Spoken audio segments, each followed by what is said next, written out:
بالله من الشيطان الرجيم بسم الله الرحمن الرحيم الحمد لله الذي هدانا لهذا وما كنا لنهتدي لولا أن هدانا الله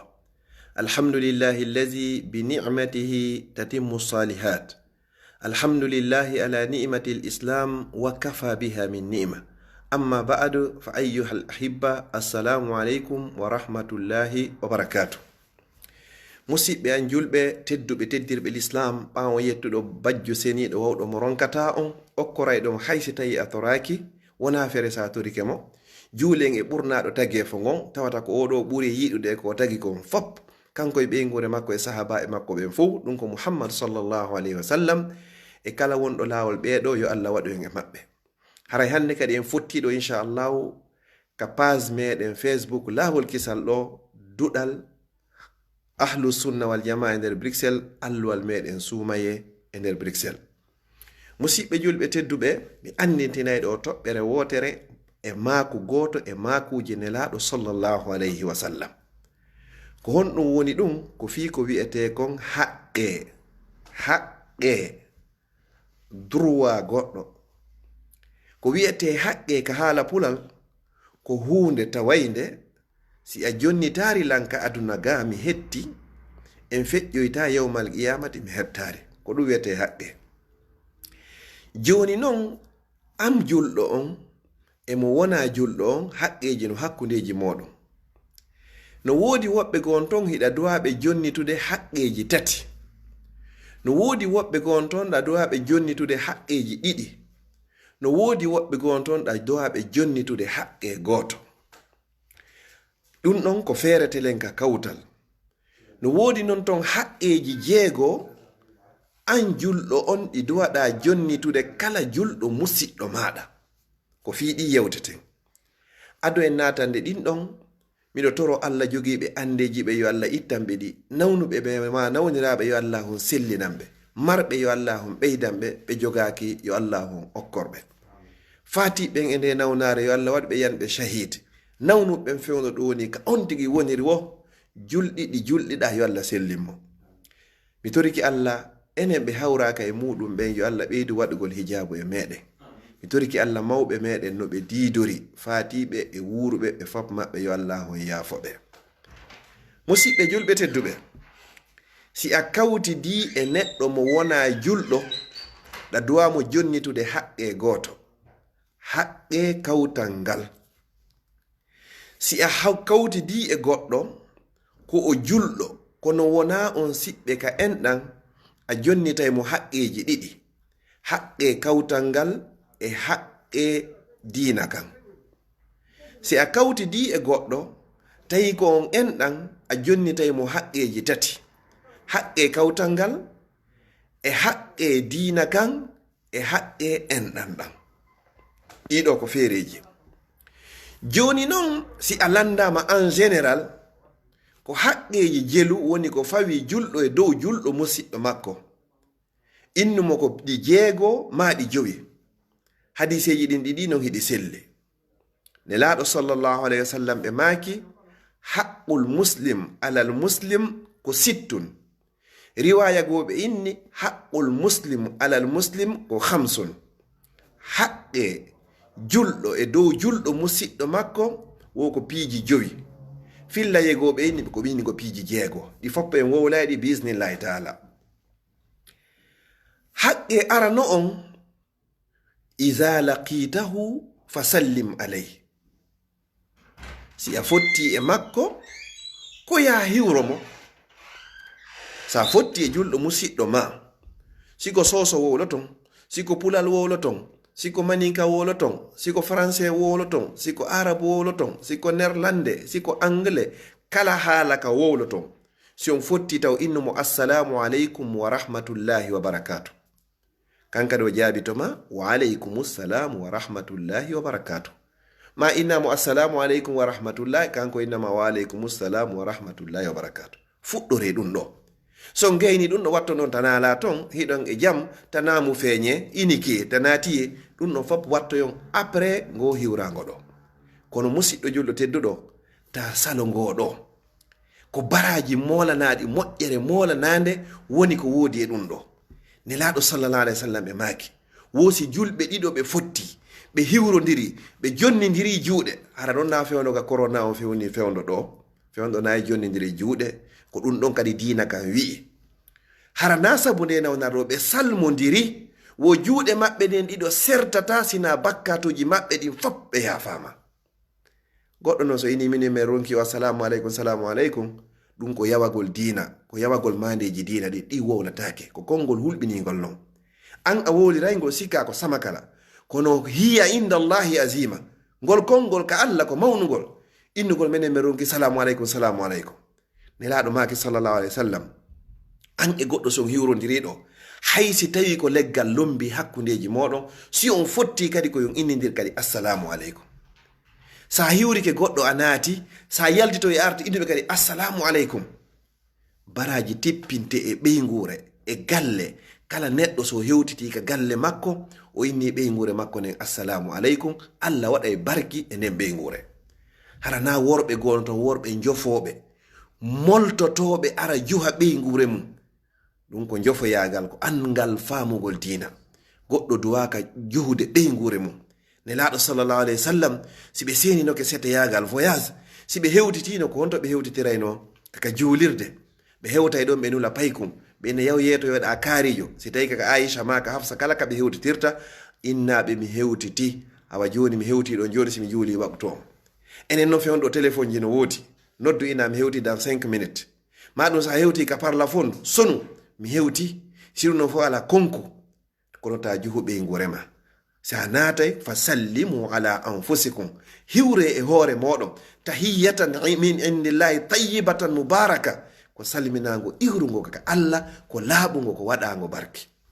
oɗo woni haqqe arana on iza laqitahu fa sallim alayhi son fotti hiwrom ɗiɗi wa iza da'aka fa ajibhu si o invitima kadi o noddima ko ya notomo si goɗɗo heɓi haaju jombere mariage o invitima na ko harmi woni ton woni wajibe e hoore ma ya noto waɗa du'a ñaama kadi ha hara si tawi ko ñamete heno woodi ma si tawi ko inde boobo o noddima hara no yaari no sunna o wir non yahu nafoɗa sa gayni ɗum ɗon waɗana boobo on du'a barakallahu laka wa baraka fil mawhub yo allah waɗu barki e ma waɗa barki kadi oɗo allah arsika ma kadi yo ɗiggane wurnumo waɗa barki e makko yo allah waɗu mum ardotoɗo ka diina e ka dawla sifa ɗi duwaji ɗo hino tabiti haysi a wawari ɗi ka arabu mawɓe men ɓe yo allah yaafoɓe ɓe heɓuno konguɗi tawata hiɗi laba hiɗi foti hiɗi yaadi ko arabu ɓe wolata kon si bobo jibinama ko honɗum ɓeynatamo go'o yo allah wurnumo waɗa barki e makko fappu natori ɗon si goɗɗo waɗama barki fappu naati ɓe hinna yo allah waɗumo ɓantowo diina l'islam neɗɗo ala ko teddirta ɓuri l'islam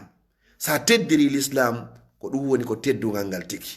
man kana yuridu l izza kala faalaɗo teddungal fa inna l izzata lillahi jamia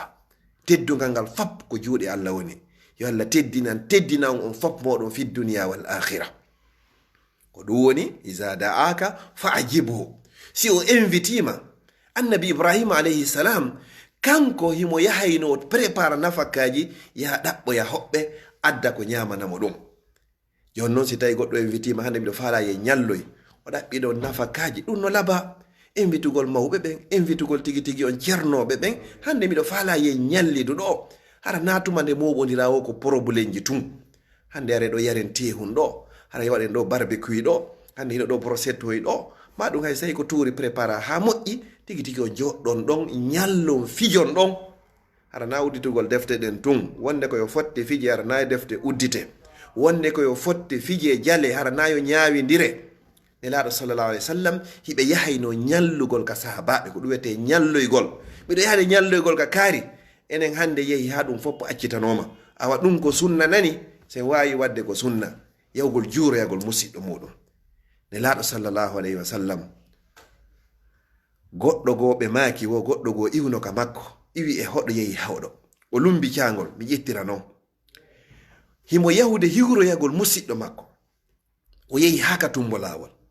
allah immini malaikajo on ari e mbaadi bani adama o inni ene kaarijo ko honto wonɗa yawde wo miɗo yawde e ngo hoɗoɗa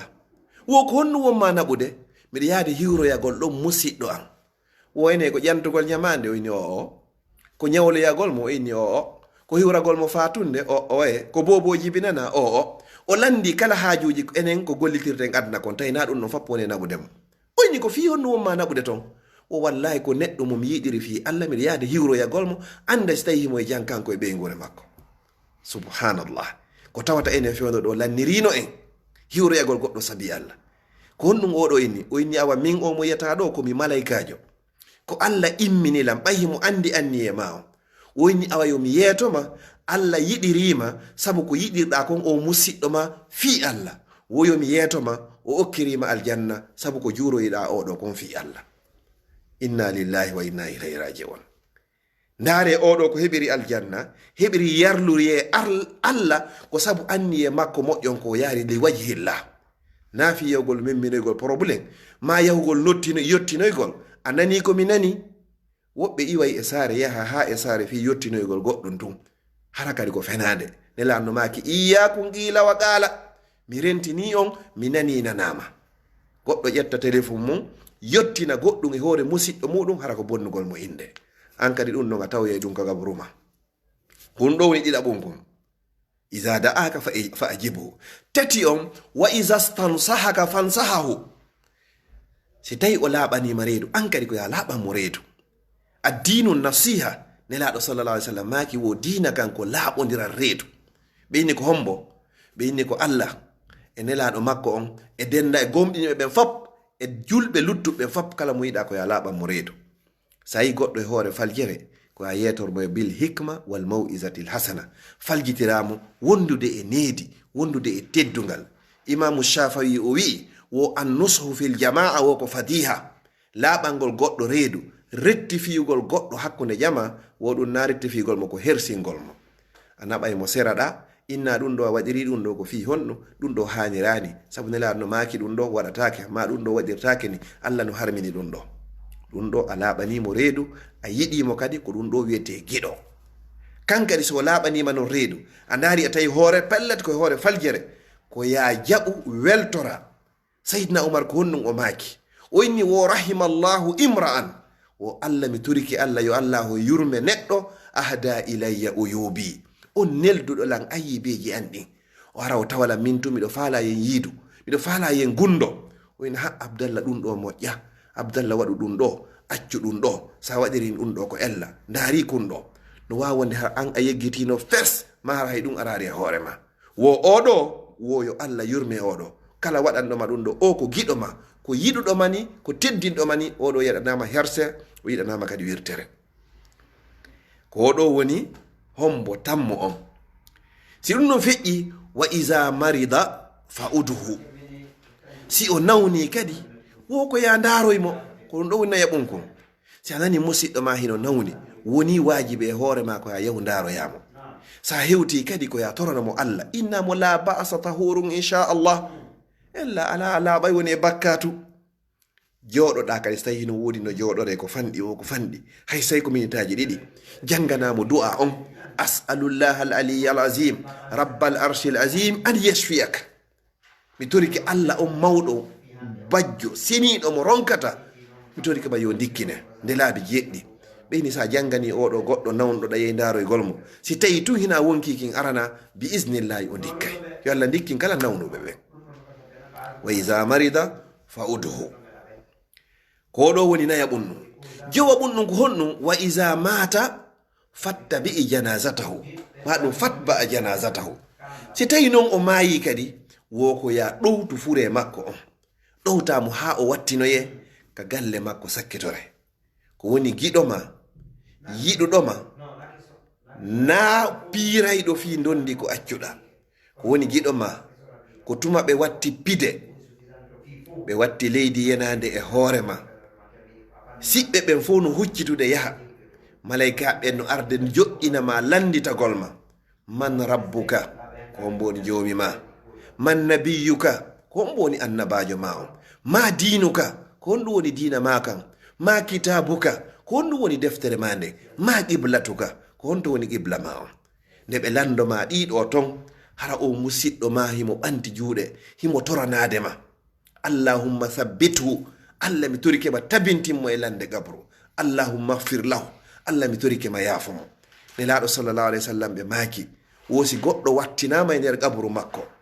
wohimo nana siɓɓe makko wattinɓe mo ɓen no huccitude yahugol, himo nanude hito ko malaikaji ɗi woni teppe maɓɓe ɗe woni sekude leydi nin kon, argol immintinamo joɗɗinamo landomo duuɓi 30, 40, 50, 56 ɗi o wuuri ɗin fopp. Si o maayi ko honɗum o feƴƴini e nder ɗiɗo ɗe lande ɗo jowi, en fopp meɗen en heɓay ɗeɗo. Yo allahu en tabintingen ko ɗum allah inni yusabbitu llahu allazina amanu bilqawli thabit fil hayati dunya wa fil akhirah. allah no tabintina ɓen gomɗinɓe nde hiɓe mayata o, allah longinayɓe ɓe wawa wi'ugol la ilaha illallah. ɓay nelaɗo no maaki sallallahu alayhi wa sallam, man kana akhiru kalamihi la ilaha illallah dakhala aljanna. kala on tawayɗo konngol makko sakkitingol ngol e hoore o aduna ko la ilaha illallah, la shakka o natay aljanna. yo allah longin en kalimatu tawhid, yo allah waɗu hara ko ngolɗon woni ko sakkitiɗen wowlugol si ɗi gi wonki yalta e ɓalli meɗen. jon noon sa wuuri e hoore ngolɗo, a tabiti e ngolɗo koye hoore ngolɗo kadi mayata.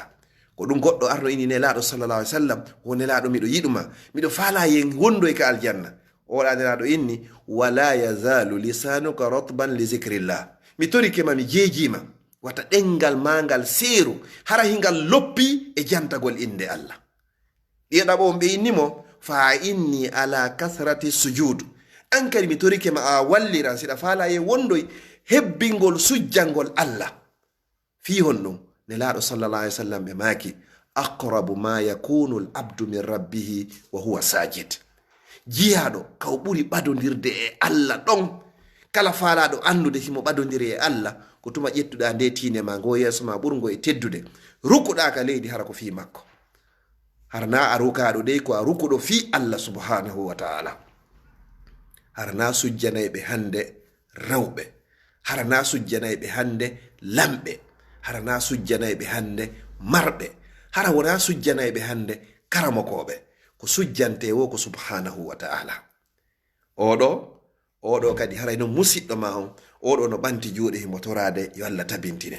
o immo jemma o inna allah mi torikema yaafo jaatigi an kaarijo.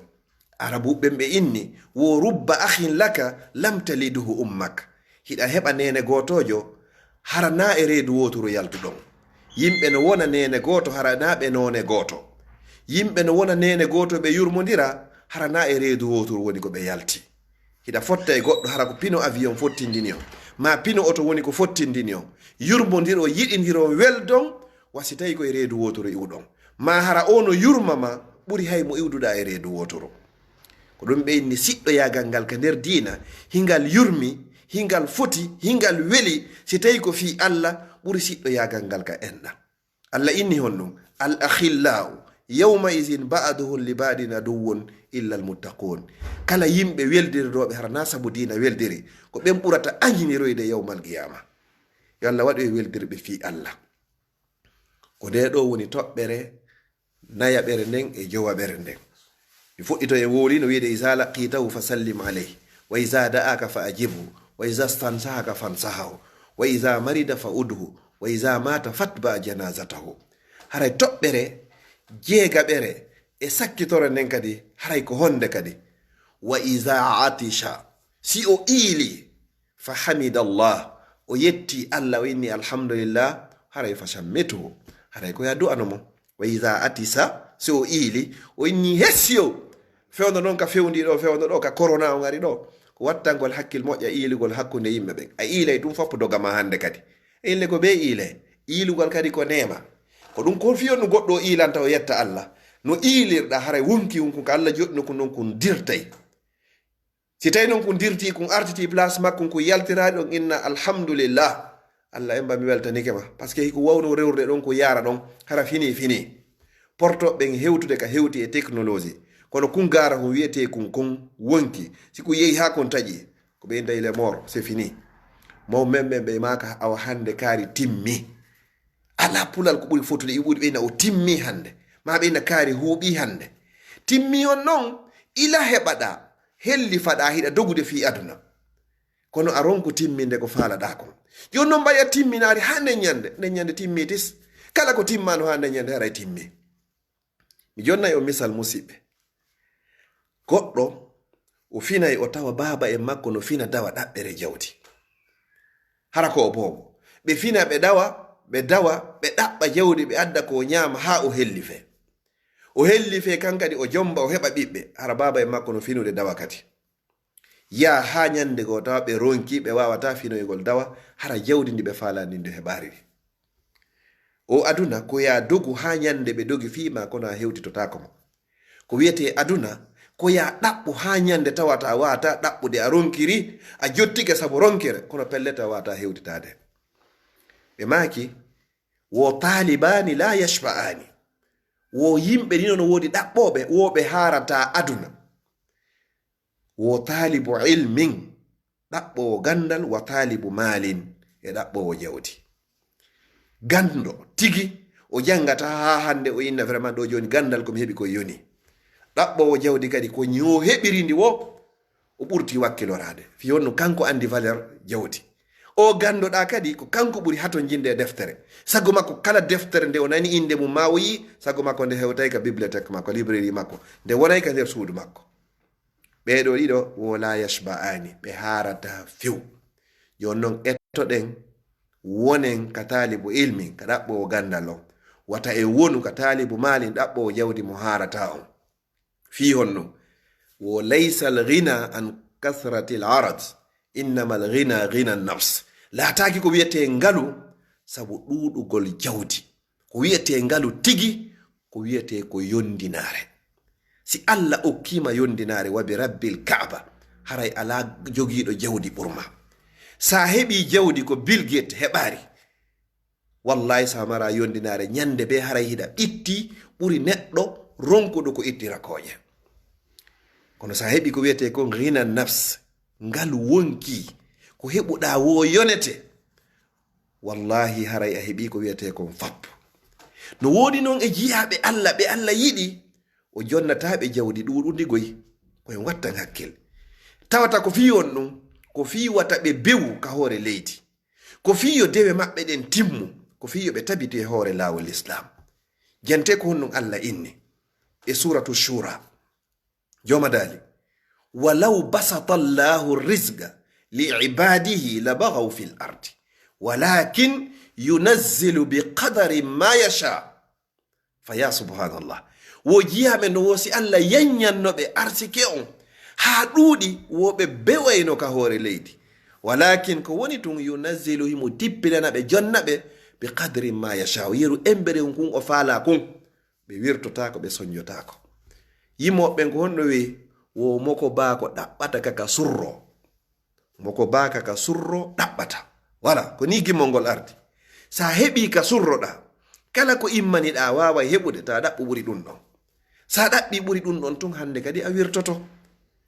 heɓu ka surroɗa. ɓeɗo ko ɗo Allah waɗi ɓe seede muɗum. bani adama o bewi wo o bewi tuma o woni galo, tuma woni alɗuɗo, tuma woni patron. ko ɓen Allah sappi fi muɗum ka suratul alaq o inni hon ɗum kalla ko haqiqa innal insana, tabitino neɗɗanke on la yatgha, wo ko bewayɗo. aynay goɗɗo landiti honde tuma, ko tuma woni tampuɗo ko honde tuma o bewata arra'ahu staghna, tuma nde o yi hoore makko ko alɗuɗo. golloɓe no woodi, cuuɗi no woodi, rewɓe no woodi, ɓiɓɓe no woodi, galleji no woodi, jawle kala ko faalahi no woodi, kala lanɗo mo faala o yiide, ko fewndo ɗo bani adama on o bewata. fewndo ɗo dewal makko ngal hande kay haray kara han woni ko timmirta, fi honno mo mara tan ko andirta taw bewre nde naati ne on no metti yiidugol taw. miskin aray ka makko si ɓe yiida e habboto balɗe ɗiɗi jontere hara dimmude hara huntade haaju miskin. bewre naati ton ne laaɗo sallallahu alaihi wasallam hari gardi alaka dambugal fi yiidugol e maɓɓe. oɗo ko en wattan hakkil haray ko ɗi haqqeji ɗo jeego woni haqqe e hoore julɗo e dow julɗo musidɗo makko. mi fillito inde wotere ado mi dardo yewtere ande ara nun kun ko honɗum iza laqitahu fasallim alayhi, so fotti hiwro wa iza da'aka fa ajibu, so invitima noto invitation si tawi ko dagi izadaka fay wa izastan sahaka fan sahahu so laaɓanima reedu an kadi laaɓanmo reedu wa iza marida fa uduhu so nawni kadi ndaroymo wa iza mata fatba janazatahu si tawi kadi o maayi ɗowtu fure makko wa iza atisa so ili fa hamidallah o yetti Allah kadi haray ko honɗum fasammitu haray du'anomo mi toriki Allah subhanahu wa ta'ala yo Allah newnan e wawen tottugol haqqeji Allah ɗin e haqqeji jeyaɓe Allah ɓen haqqeji Allah noon Allah mara haqqeji ɗiɗi ma tati ma nayi ko haqqe hu gotum pet Allah landi en haqqullahi alal ibad haqqe Allah e dow meɗen e jeyaɓe en ko goto pet an ya'buduhu wa la yushriku bihi shay'a lanni ɗiɗaɓo wala ko ye rewmu hara en sirkanari mo hay e hunde hara e joni ti Allah haqqe makko haqqe meɗen on enen kadi e dow Allah ko honɗum ko an yudkhila al jannata wa an la yu'azziba ende o lettata kadi kala o mayɗo hara o sirkanari mo hay e hunde musidɓe julɓe tedduɓe ko wiyete kon shirku yo Allah dandu en tawdoyde Allah hara ɗe yooɓi shirku ala ɓuruɗo añuɗo sirku ɓuri bani adama so yi soñnajo hino sonka hino aña siina ko wiyete kon shirku fi honnugo kafeede mi yiɗa a yiɗa goto yiɗa Allah noon fawiɓe kamɓe Allah subhanahu wa ta'ala ko ɓuri añugol kon fof ko inni o yarlota ko fof ko shirku si tawi noon goɗɗo yo Allah dandu ñande o mayata hara nder suudu makko num fof ko binije nasi yo Allah dandu goɗɗo nde himo maaya hara juuɗe makko ɗen fof ko talki ma piɓi ma bakanji ma hara mo jogii dolo kon ko wiyete leppi jeɗɗi ma himo jogii ko wiyete federe hum kon leppi jeɗɗi goɗɗo maydi e ɗum ɗo hara moƴƴaari wallahi hara e moƴƴaari inna allaha no Allah la yaghfiru an yushraka bihi o yaafota ko fes nde o sirkante wa yaghfiru ma duna zalika liman yasha himo yaafo kala bakkat mo wona shirku kala o momoyani wa man yushrik billah wonɗo sirkanɗo Allah faqad harrama Allahu alayhi aljanna haray Allah harminanimo aljanna o wa ma'wahu an-nar werde makko ko yiide jahannam wa ma lizalimina min ansar ala natoñoɓe ballo mono walla ɓe cheikh Luqman nde o joɗɗino ɓiɗɗo makko on o fuɗɗimo wajade o ini ya bunayi ko hayo ɓinguel an la tushrik billah mi torikima mi jeeji mota sirkan Allah ɓikku ko inni fi honɗum baba o inni inna shirka la zulmun azim mi wondi baba sirku ko toñe mawnuɗe ko Allah tun taguma kanko tun warayma kanko tun immintinayma kanko tun arsikamma waɗanma gite waɗanma kine waɗi hunduko waɗi noppi waɗi fop sen continue maji ko Allah waɗani hen kon e wata anduɗi ko dijelu ƴetta ɗiɗo fof noon kafidamo e goɗɗo goo kadi mo tagi wano o tagirma hoolora goɗɗum ngo acca subhanahu wa taala ɗum ɗo welata Allah o ini kanko kay ɗum ɗo accantama amma ko lutti kon foppo o inni yabna adam wo ko an yo ɓinguel adam law ataytani bi qurabil ardi khataya sa ardila min e Allah haraɗa hebbini leydi ndin tef e kambule ɗen jeɗɗi e leyɗele jeɗɗi bakkato kono noon la tushrik bi shay'in hara sirku wo ala ton laqituha bi qurabiha maghfira min kadi mi jaɓɓorte leyɗele ɗen jeɗɗi e kammule ɗen jeɗɗi yaafuye hara kadi wala ubali hara mi haajaka kadi kono noon hara honɗum ala ton ko wiyete kon shirku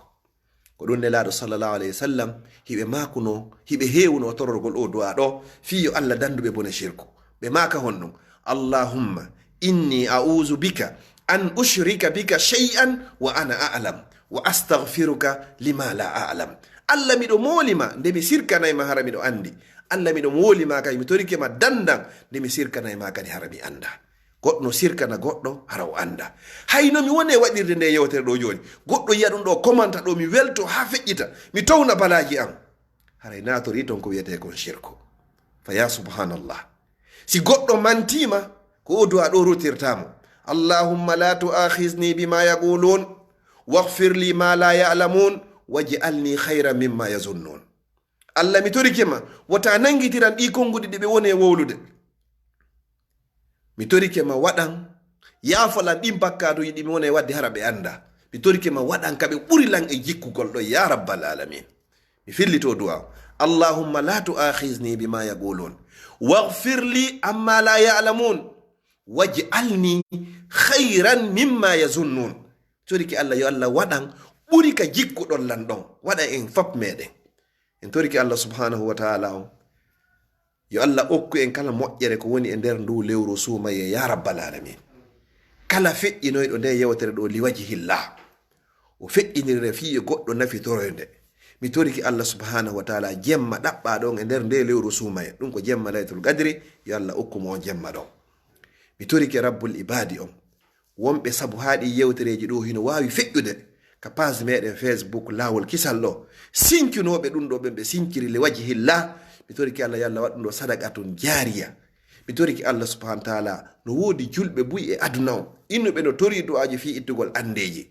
Allah ko ittay ɗo ande ma haysi a toraki mo sabu teddugol ndu lewru ɗo yo Allah ittan kala julɗo jogiiɗo ande ya rabbal alamin kala nawnuɗo ma nawniraɗo ko Allah jogii cellal yo Allah okkumo cellal sifa ngal okkuno annabi ayyuba mi toriki Allah ko Allah woni waɗayɗo hijabu kala ɓen ɓe newnare hewtari taw yo Allah waɗir hijabu e maɓɓe wano waɗirno hijabu e nelaɗo e Aboubacar ka fammere hakkunde maɓɓe e kuffar Quraysh mi toriki Allah yo Allah hon dandu e nde nawnare wano dandirno annabi Musa e bani Israila ka maayo mi toriki rabbul ibadi on leydi meɗen lagine ndin yo Allah hon rinɗindi ittade e hoore ɗe tooñe wano sortirno bani Israila e juuɗe Fir'aun innahu waliyu zalika wal qadiru alayh Allah ko woni jaabinayɗo du'a mi torike ma jaabin ko torakon wassalamu aleykum wa rahmatullahi wa barakatuh